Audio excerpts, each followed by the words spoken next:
I have this this video I want to pull up for you that's going viral.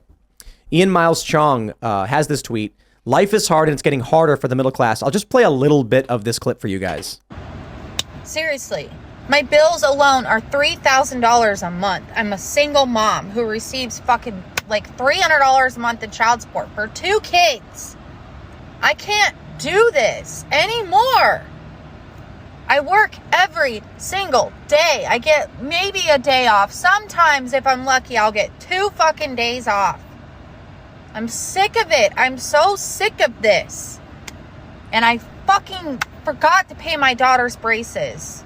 And now I have to bring her in for them to remove them because I can't afford to pay it all off at once. I am so sick of this country. I'm so sick of how expensive everything fucking is. Something needs to happen. And that something is Donald Trump. No, I'm half kidding. But maybe if you to this woman, and not personally, but in general, the economy was really, really great in 2019. It was nice. I went. I love telling this story. Went to a furniture store where we're starting the podcast. This is like January. This is January of 2020. And starting Timcast IRL. And I said, I'd like to buy some furniture. We need a table that we can sit at. And so we bought a table. And the woman who was doing the sales was really excited as she wrote up the $5,000 ticket for all the crazy stuff we were buying to build a studio. And she was laughing. She was like, thank you so much. She's like, wow. She's like, I gotta be honest, this is a really great day for me. You walked in and just bought it on the spot. And I was like, well, we know we needed it. You guys had it. We had checked it out before. And she was like, man, it's just been going really good for me. And I was like, what happened? She goes, this has been the best year of my life. She's like, I've never made more money. We had a contractor doing work for the studio. And he said, I've never made more money in my life. It's been absolutely fantastic. Then COVID hits. Trump loses. Now you have Biden and all the ramifications that came with COVID, which was both Republicans and Democrats. And now you have these people under Joe Biden saying, I hate this effing country. I'm sick of how expensive everything is. It's like, okay, let me show you another story. Let me see if we have it here from, no, it's not there. Here we go. From the Post Millennial. Washington Power Company raises rates to cover increased expense due to climate legislation. AG's office instructs them not to tell consumers reason for higher prices. Keep voting for him. Keep voting for him. Vivek Ramaswamy goes on stage and says that the climate change agenda, the anti-carbon agenda, is the wet blanket on the economy. It's right there in your face. So if you're wondering why it is that you are struggling, blame the Democrats and the far leftists and the people who are trying to shut down energy. But hey, don't let me just give a free pass to Republicans. I'm not a big fan of them either. But if you're coming and advocating for a carbon neutral energy policy and then telling us we can't have nuclear energy, I say F off, you're a liar. Well, because they are a liar, because nuclear energy is the cleanest, most efficient power. It's also the most carbon neutral one. Yes. So like from their own talking point of the most important thing, more so than anything else, is that the energy that we're getting is as carbon neutral as possible. Nuclear energy per kilowatt hour is exponentially more carbon neutral than the so-called renewables are. We also have an issue too where nuclear energy is something that we can generate here in the United States, whereas solar. We don't want to generate our own energy. Why would we want to do that? Where like solar and wind, we have to go buy all that stuff from other countries, import it over here using fossil fuels, of course, for our boats and whatnot. Yeah, it's also the safest form of energy production. Nuclear is. Yeah, so I blame the boomers for that. Because this is 100% the boomers. Yeah, because like there were nuclear weapons. They freaked out because they had to hide under their desks in the 1950s as school children, and then they took over the world and decided to delete everything that was worthwhile. This is your fault, Dad. It's the whales' fault. It's the whales. The whale. Well, if we were only still using whale oil. I was going to say, I want to hear this theory. It's the whale's fault, and I can explain. Okay. Sweet, delicious whale. You know, if only. No, I'm kidding. I've actually had whale before. It's disgusting, and I don't recommend it. Seems greasy. I was really looking forward to that theory. No, it is the whale's fault. I'll explain. Okay. So Greenpeace, right? They were concerned about nuclear tests that were being done in the ocean. The initial purpose of Greenpeace, this is my understanding, was to stop these nuclear tests. So they would get their little boat and they would go and sit in these areas where they wanted to do nuclear tests. And then they were like, we can't do it because they're there.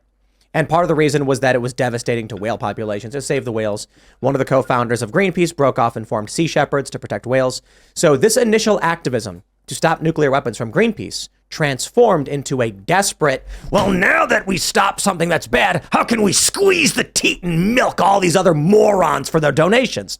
And Greenpeace went from let's stop nuclear bombs into how can we lie to people to keep maintaining our facade of environmentalism.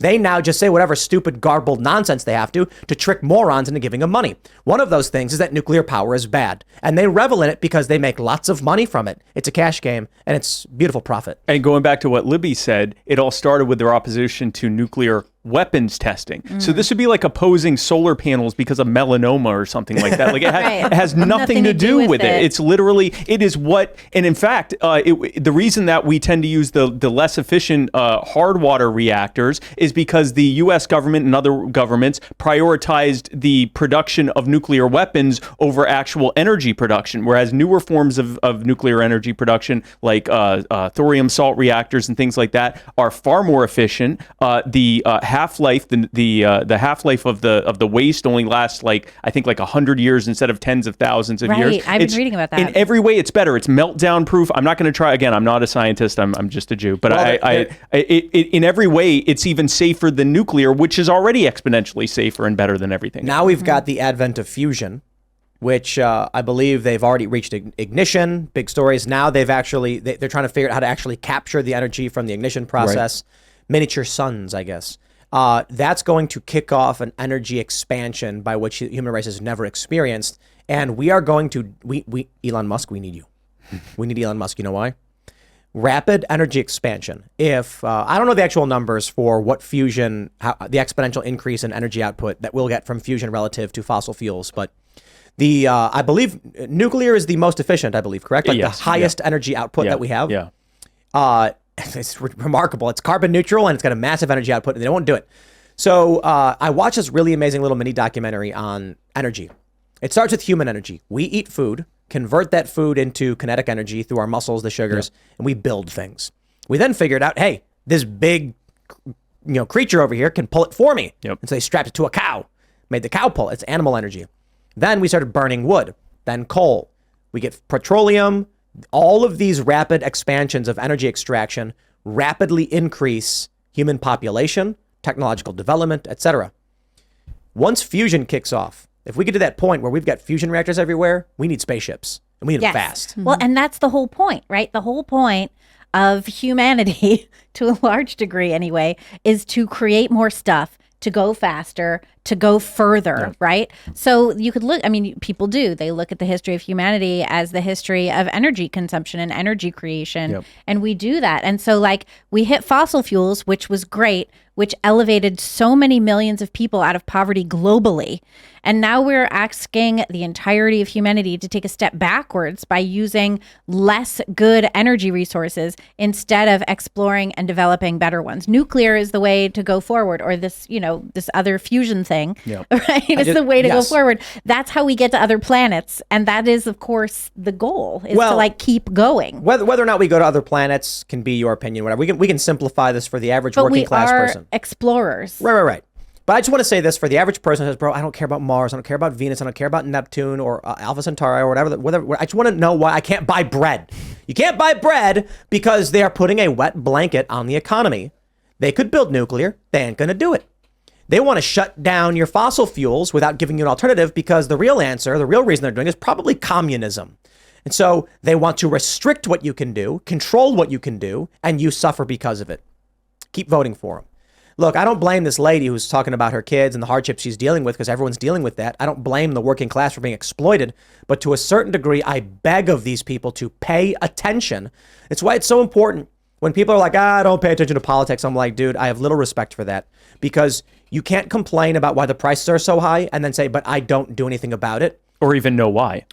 Your complaints, they mean nothing to me. Yep. You come to me and be like, well, my house is burning down. I have no idea this is happening. I just like lighting matches in my living room and flicking them onto the floor. And I'm like, okay, well, maybe that's what caused your problem. Maybe you did a thing and you're not paying attention to it and you burned your house down.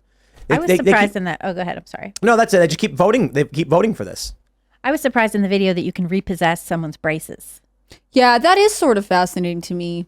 Well, I think the issue is they have to get taken off. And so she has to choose to pay to have them removed or go into default, go into debt from the maintenance of them. Oh, I did always wonder that, though, for any of these procedures or Invisalign or any of this, if you run installment plans, what happens if you don't pay it? They They repo your They braces. repo your braces or your retainer, I guess. I don't think that's what it is. I think the doctor's more than happy to leave the braces on your mouth indefinitely because screw you can't pay. Oh, I and see. she's Okay. saying, I can't afford this. So we have to stop. So we have to stop and get him taken off.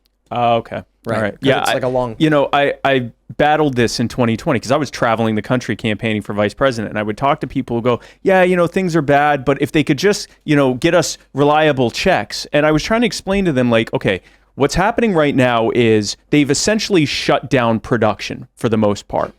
And they're going to print out ridiculous amounts of the currency that you use every day to buy things, and they're going to hand it to you. But in doing so, they're also going to hand a bunch off to the multi-trillion-dollar companies at the same time, and they're going to get the lion's share of it. But in doing so, they're going to greatly expand the amount of currency without adding value. They're actually taking away value by making you stay home. So you have more money chasing fewer goods and services, and in very short order, once things begin to turn back to normal, you're going to see shortages, you're going to see supply chain issues, and yeah, you're going to see rapid price inflation, because price inflation is just an extension of monetary inflation. And that's what we've seen. And, you had a handful of people in D.C. like Thomas Massey and Justin Amash and a handful of others who were speaking out against this. Everyone else, either because they wanted it or because they were afraid to go against the corporate media narrative about it, they went along with it. And we're now suffering the consequences of it.